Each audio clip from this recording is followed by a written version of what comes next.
आप सभी जानते हैं उपराष्ट्रपति एक बहुत बड़ा संवैधानिक पद है और एक संवैधानिक पद पे किसान का बेटा बैठा है। इसलिए इंडिया अलायंस के लोग उनका उपहास कर रहे हैं, मजाक कर रहे हैं।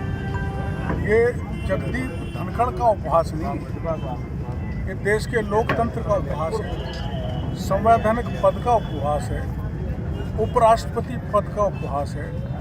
इसके लिए इंडिया अलायंस और विशेषकर राहुल गांधी को माफ़ी मांगनी चाहिए देश से।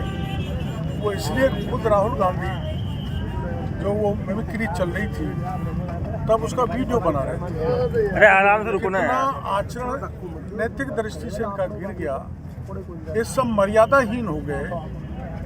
मर्यादा में रह के विरोध करना तो जायज़ है, लेकिन आप मर्यादाहीन होकर संवैधानिक पद जो उपराष्ट्रपति का है उसका मजाक बनाएं, क्रूर मजाक करें, ये देश बर्दाश्त करने वाला नहीं है।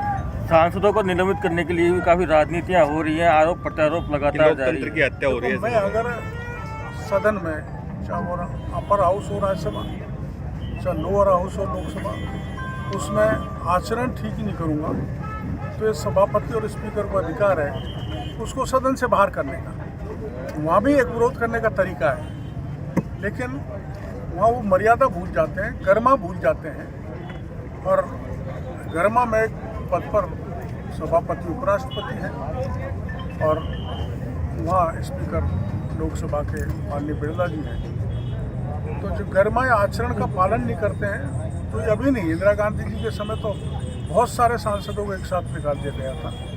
ये संसद की परंपरा है कि जो आचरण ठीक नहीं करता है उसको निलंबित कर दिया जाता है। जिस तरीके से लोकसभा में जो सुरक्षा में बड़ी चूक हुई थी उसको भी काफी गहमा गहमी हुई है, काफी राजनीति हुई है। आप किस तरीके से देखते हैं पूरी चूक? ये चिंता का विषय है कि संसद के दर्शक दीर्घा में समाज कंटक घुस जाए और चुनौती दे संसद की सुरक्षा को।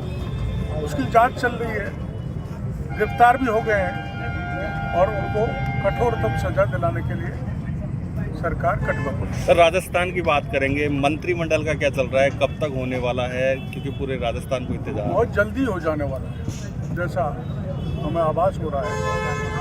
आज शपथ ग्रहण पूरा हो जाएगा, आज स्पीकर का भी चुनाव हो जाएगा, तो 2-4 दिन में मंत्रिपरिषद का विस्तार होने की संभावना है। किस प्रकार का रहेगा? क्या बहुत जोरदार रहेगा। क्या नयों को मौका मिलेगा या आप जैसे नयों को ज़्यादा मौका मिलेगा? अमित शाह जी ने कानून में बदलाव किया है, किस तरह का? तो क्या वाकई इसमें देश में काफ़ी फर्क पड़ेगा इस नई IPC वगैरह? बिल्कुल पड़ेगा, क्यों नहीं पड़ेगा। आवश्यकता थी समय की। और एक तो राजद्रोह होता है और एक देशद्रोह होता है। राजद्रोह आप जानते हो इसका दुरुपयोग होता था। राजद्रोह का हमने कोई आंदोलन किया, कोई सरकार के खिलाफ टिप्पणी, कलेक्टर के खिलाफ या किसी बड़े अधिकारी के खिलाफ, वो राजद्रोह को पुलिस दर्ज कर लेती है। अब उससे पीछा छोड़ेगा और ये देशद्रोह का जो काम करेगा उसके खिलाफ ही कार्रवाई। चूँकि ये लोकतंत्र है तो यहाँ इस तरह के तुगलकी फरमान जैसे सऊदी अरब में ऐसे होता है कि साहब फांसी लगा दो, तो क्या इस तरह का ये इंडिया में चलेगा? ये चल रहा पहले चल रहा। मैंने कोई सवाल सरकार या प्रशासनिक अधिकारी के खिलाफ बोल गया, तुरंत राजद्रोह दर्ज कर दिया जाता। अब उस परिभाषा में जो देशद्रोह करेगा वही मुलजिम बनेगा, हर एक को नहीं मुलजिम बनाएगा। कल संसद में महिलाओं को जो कानून पास हुए उसमें जो दौसा की जो सांसद है, जिसको उन्होंने कहा कि महिला सांसदों को बोलने का पूरा मौका नहीं दिया जाता है पुरुषों के मुताबिक। ऐसा कुछ नहीं है, पता नहीं क्यों बोल गई। उनको सबसे ज़्यादा मौका मिला है और केवल महिला पुरुष के आधार पर मौका नहीं मिलता। वहाँ जो मुद्दा उठाता है प्रमुखता से, जो राष्ट्रीय स्तर का मुद्दा होता है, जो भी कोई उठाता है उसको मौका दिया जाता है, महिला हो या पुरुष। इसमें जेंडर के आधार पर डिस्क्रिमिनेट नहीं कर सकती पार्लियामेंट। पूरे 4.5 साल आपने अकेले कहा जाता है कि विपक्षी भूमिका कैसे निभाई थी। क्या मंत्रिमंडल में एक बड़ा पद मिलने वाला है केवल लाल मीणा को? मैं तो सड़क छाप आदमी हूँ, सड़क पर बैठा हूँ। मंत्री बन जाऊंगा तब भी सड़क पर बैठा रहूँगा। प्रायन सिंह राठौड़ जी ने कहा है कि उनको जयचंद जयचंद राय ने के कहा खिलाफ कार्रवाई होगी, क्या कहेंगे आप इस बारे में? अब वो तो उनको पता है कौन जयचंद है, उनको बताएंगे तो निश्चित रूप से पार्टी कार्रवाई करेगी। सर वसुंधरा राजे शिवराज सिंह जैसे नेताओं का क्या भविष्य देख रहे हो आप बीजेपी में? देखो, पहले वसुंधरा जी 2 बार मुख्यमंत्री रह गई और शिवराज जी 3 बार रह गए। अब नए चेहरों को लाए हैं।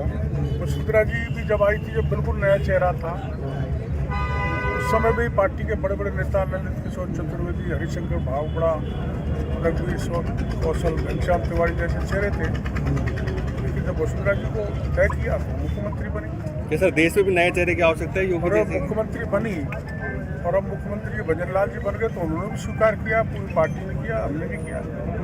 आपको क्या लगता है सर, आपने नए चेहरे की बात की, तो क्या कांग्रेस अगर टाइम पे चेहरा चेंज कर लेती तो सरकार रिपीट हो सकती थी, या जो मन बदलाव है वो ले बैठा कांग्रेस को? कांग्रेस कुछ भी कर लेती, वो सत्ता में नहीं आने वाली, क्योंकि चरम पर भ्रष्टाचार, कानून की स्थिति बहुत बिगड़ी हुई थी, तुष्टीकरण जबरदस्त था और भ्रष्टाचार, गणपति प्लाजा में पैसे मिल रहे हैं, जहाँ हाथ डालो वहीं हर पेपर लीक हुआ है। इसलिए अब की बार युवाओं ने बढ़ चढ़ के बीजेपी को वोट दिया है। पेपर लीक, हर पेपर, सब इंस्पेक्टर का भी हुआ, RS का भी हुआ, रीट का भी हुआ, सेकेंड ग्रेड टीचर का भी। SIT भी गठित हो गई है, सरकार बनते ही SIT गठित की गई है। ये देखो इतनी फौरी कार्रवाई की हमारी सरकार ने। अब SIT उन मगरमच्छों को सिलेक्ट करेगी, वो जेल के शीर्षों में भेजेगी जो बच गए। ERCP बड़ा मुद्दा है, 4.5 साल लगातार गूंज रही है। क्या अब लगता है कि ERCP पे कुछ फैसला होगा या बात होगी? ERCP हमारे क्षेत्र के लाइफलाइन है। माननीय मुख्यमंत्री जी को मैं मिलूंगा, उनसे कहूँगा इसको गति पकड़ाई जाए। अब वसुंधरा जी आप बराबर से हो गया, अब आप मिलके कि राजस्थान में क्या नया गेम वसुंधरा प्लान? जी तो मुख्यमंत्री रह चुकी है, मैं तो नहीं रहा, तो बराबर से कहाँ हो गए। सर, नेता प्रतिपक्ष की बात करें तो आपको क्या लगता है कि नेता प्रतिपक्ष और उप नेता प्रतिपक्ष किसको बनाया जाना चाहिए? कांग्रेस मेरी समझ में तो सचिन पायलट को प्रतिपक्ष का नेता बनाया जाना चाहिए। क्यों लगता है सर ऐसा कि आपने जैसे 4 साल मेहनत की थी, क्या वैसे वो मेहनत करेंगे? नहीं, यूँ नहीं, उनका हिस्ट्री चरत PCC जीत रहे हैं और 2 बार सांसद रहे हैं और हमारा लगाव, क्योंकि हमारे इलाके का आदमी है, तो लीडर ऑफ द अपोजिशन हमारे इलाके का हो तो सरकार से मिलकर ज़्यादा काम कराए। 25 सीट दे दो तो आपको क्या पता मुख्यमंत्री बना दे? ऐसा नहीं है, हमारे परफॉर्मेंस सब मिल के करते हैं।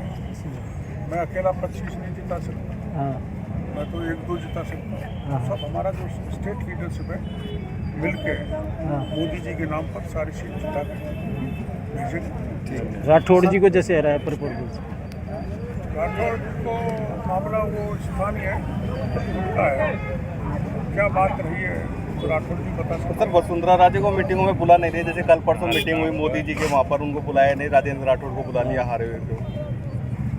वो तो मेरे को भी नहीं बुलाया, पार्टी की दृष्टि से बुला लिए, ये ऐसा कुछ नहीं है। सर कल आप पीठासीन थे, राजस्थानी भाषा को लेकर क्या क्या करना चाहिए?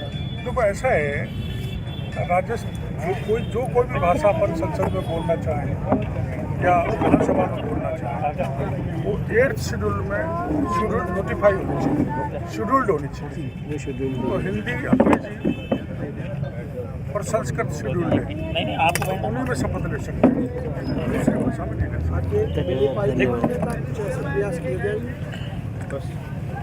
प्रयास किया जाए तो भागीरथ ने प्रयास किया तो गंगा आई गई।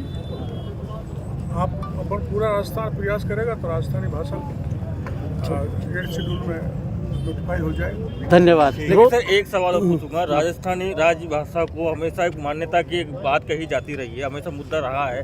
क्या लगता है कि अभी तक राजस्थानी मारवाड़ी भाषा है उसको क्यों नहीं मान्यता मिली है, क्यों नहीं मिलेगी? डिस्पैरिटीज है, मैं उसका विरोध नहीं करता, लेकिन मारवाड़ी हमारे यहाँ नहीं चलती, हमारे ठाडी ब्रिज की भाषा चलती है, डुंडाड़ी चलती है, हाड़ौती में नहीं चलती, शेखावाटी में कम चलती है, तो पर्टिकुलर एक एरिया समृद्ध है, भाषा नहीं। तो पूरे उसको कैसे मतलब एक्सपर्ट कमेटी बनाई जाए और उस भाषा को, मैं तो कोई बात होगी तो सीधा ही कहूँगा तू खजारो है हाँ और वहाँ कहेंगे तुम वो कोड़ जा रहे हाँ है, तो फर्क भाषा का है।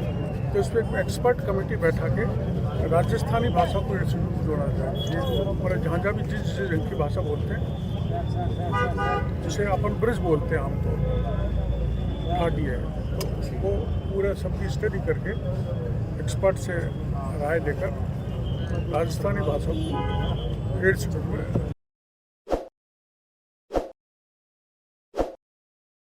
ताज़ा खबरों के लिए विजिट करें द फैक्ट इंडिया की वेबसाइट और डाउनलोड करें द फैक्ट इंडिया ऐप।